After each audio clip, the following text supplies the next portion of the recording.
dernier, mais non le moindre, après avoir entendu des experts en santé publique, en aviation civile et en physique, bien, on a maintenant Maître Patrick Besnér, avocat et vice-président de l'Institut sur la gouvernance des organismes ou organisations d'organisations privées et publiques, qui va venir s'adresser à vous justement pour s'en tenir des questions de gouvernance. Alors, à vous la parole, M. Besnér.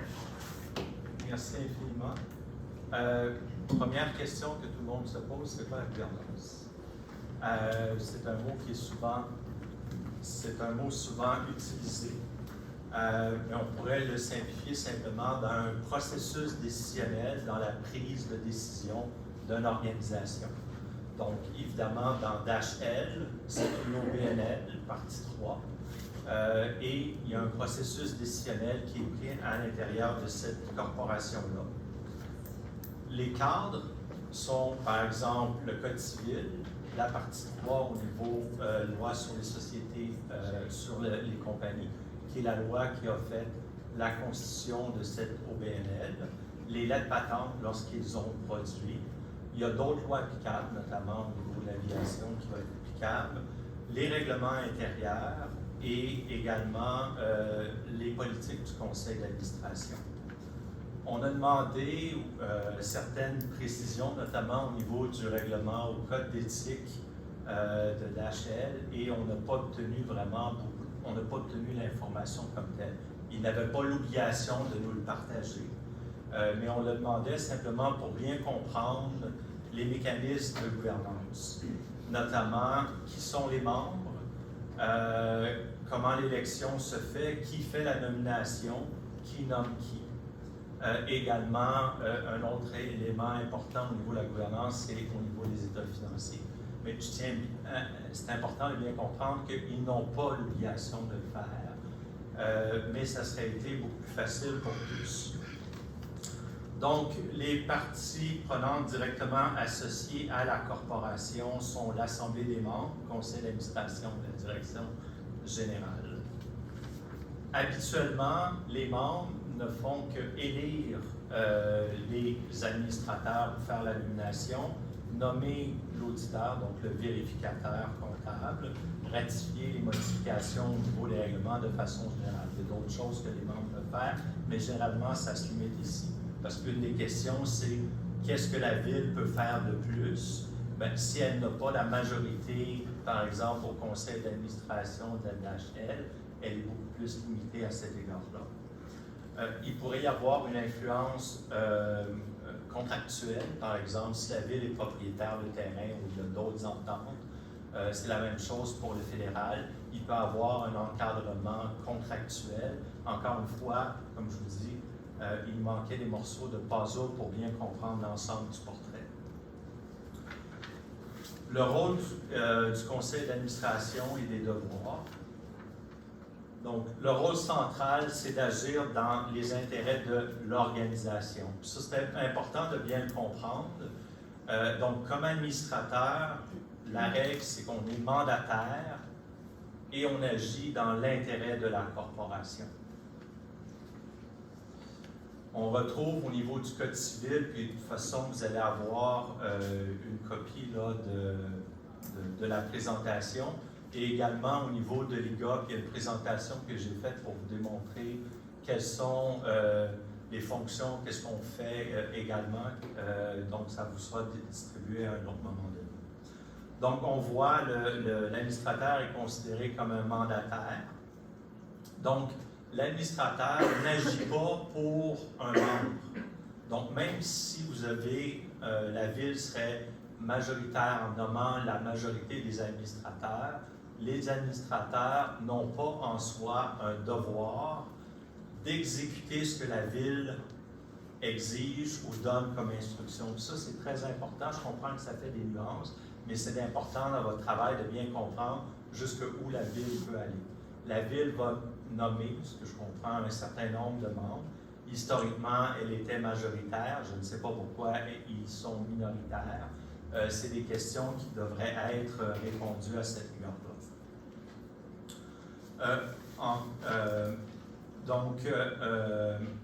Si un administrateur, par exemple, quelqu'un est nommé de la ville, il peut suivre les instructions dans la mesure que c'est dans l'intérêt de l'organisation. Et si jamais ce n'est pas dans l'intérêt, le membre du conseil d'administration doit désobéir les instructions qu'il a reçues. Dans la vraie vie, ce n'est pas évident de gérer ça, parce que si tu es nommé par la ville, puis tu aimerais ça être nommé à un autre moment donné, c'est peut-être une bonne idée d'agir dans les mêmes créneaux que les instructions, mais ça reste un débat individuel, et on va voir plus loin une des qualités d'administrateur est reliée directement à cet élément-là. Partie prenante, on a entendu également que les administrateurs, soit de sociétés publiques ou privées, doivent tenir compte des intérêts, par exemple, des membres, des employés, des fournisseurs, des créanciers, des consommateurs. C'est important qu'ils peuvent, mais non pas l'obligation. Autrement dit, les membres du conseil d'administration pourraient décider, on ne fait pour DHL juste du développement économique, on s'en fout du bruit, c'est pas grave, tant qu'on fait de l'argent, ça va bien. Je ne vous dis pas que c'est intelligent de le faire ainsi, mais je vais simplement vous dire que d'un point de vue juridique, l'obligation de l'administrateur, c'est d'agir dans l'intérêt de la société. Par contre, d'un point de vue politique ou de groupe de citoyens, de montrer aux administrateurs que ce serait une maudite bonne idée si on tenait compte de d'autres éléments que juste l'aspect économique, donc la paix des citoyens, ça pourrait donner de meilleures relations. Parce que, de toute évidence, quelque part, l'OBNL va avoir besoin de l'aide de la ville à un moment donné, ou un terrain, ou une déréglementation. À cause de cet élément-là, c'est une bonne idée d'essayer de trouver des solutions pour tout le monde. Vous avez sûrement entendu le principe, l'acronyme ESG, qui est Environmental, Social and Governance. Encore une fois, ce n'est pas une obligation légale de tenir compte de l'environnement. Encore une fois, il y a des pressions d'investisseurs, des pressions de la communauté. Comme consommateur, on peut, et il y a eu des démarches par le passé dans différentes compagnies, DHL n'est pas une exception à la règle, où on met de la pression pour s'assurer justement qu'il y ait un peu plus de conscience dans la prise de décision qui est prise. Comité, je vais passer parce qu'on est quand même limité.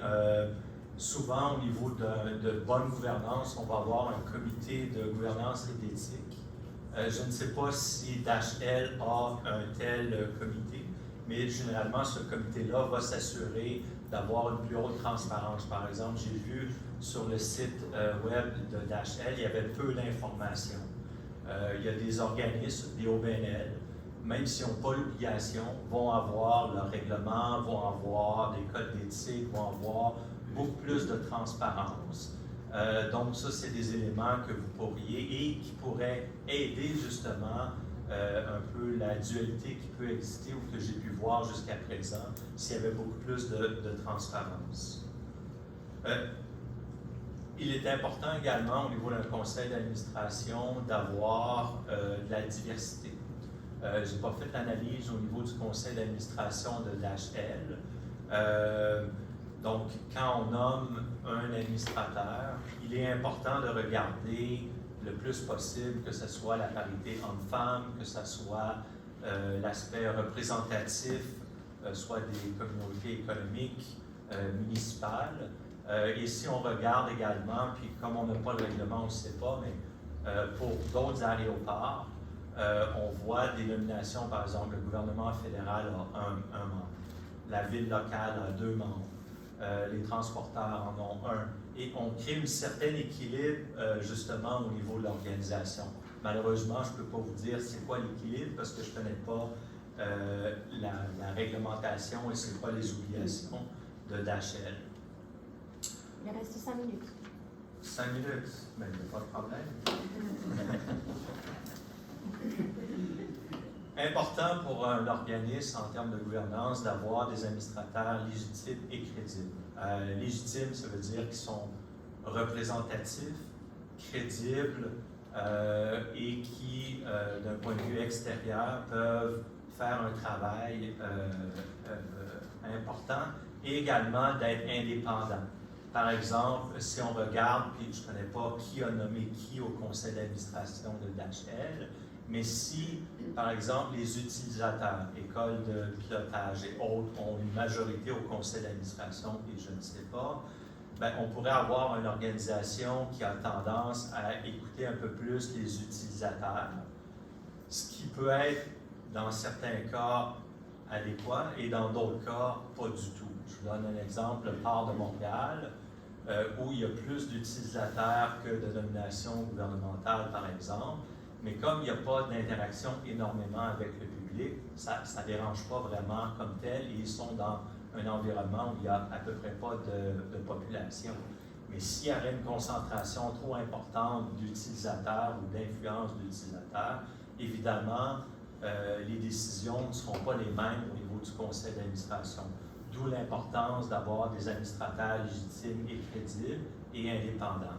Donc, par exemple, vous pouvez mettre de la pression sur, par exemple, la Ville. Je ne sais pas combien ils ont de membres au conseil d'administration, mais ça serait important de passer le message à cet égard-là, d'avoir vraiment des administrateurs de haut calibre, même des administrateurs professionnels qui ne sont pas nommés parce que c'est le copain ou la copine d'un ou l'autre, mais qui sont capables de faire un travail d'envergure à cet égard-là. Avoir un membre du public au niveau d'HL, ce n'est pas nécessairement approprié. La raison pourquoi je vous dis ça, c'est que comme administrateur, on doit prendre une décision dans l'intérêt de la société. Donc, si vous siégez au conseil d'administration comme membre du public, bon, vous pouvez être en désaccord avec toutes les décisions qui sont prises, mais en réalité, vous ne réalisez pas votre mandat d'agir dans l'intérêt de la corporation. En réalité, quand on passe la salle du conseil, on devrait mettre nos préjugés, notre couleur de peau, notre sexe sur le bord du chemin et arriver à regarder quelle serait la meilleure décision court, moyen et long terme pour l'organisation. Également, la majorité par la Ville. Également, ce n'est pas des administrateurs, ce n'est pas nécessairement la meilleure décision non plus. Je pense qu'il est important, puis vous êtes dans une situation que je pourrais dire « there's too many cooks », dans le sens qu'il y a trop de chefs, il y a le fédéral, il y a l'organisation, il y a la Ville, il y a les citoyens, ça fait beaucoup de monde. Et ce que je constate, il y a eu des tentatives par le passé, mais de trouver une solution intégrée avec toutes les parties prenantes, c'est vraiment la difficulté qu'on voit. Et je comprends, parce qu'il y a des décisions court, moyen, long terme qu'on doit considérer. Mot de la fin, très rapidement. Donc, ce qui est important, c'est de créer un équilibre. Et je peux vous assurer qu'il y a moyen de créer un équilibre, même dans un contexte d'aéroport. Mais il faut vraiment avoir, ce que je pourrais dire, la volonté pour le faire. Si la volonté de l'organisation est uniquement postée sur du profit ou satisfaire les utilisateurs, bien c'est sûr et certain que l'aspect des résidents est moins important. Je vous remercie de votre attention. Je vous mets une petite référence ici parce qu'en 2014, l'IGOP a fait un document d'analyse sur la gouvernance des aéroports au Canada, sur les enjeux et les recommandations. Ça va vous donner certaines informations. Ce n'est pas tout à fait dans le débat au niveau du bruit et de plus de vols, mais ça va vous donner quand même la dimension économique. Et ça, je pense que c'est ultimement la question que tout le monde devrait se poser. Combien ça rapporte au gouvernement? Comment ça rapporte à la Ville?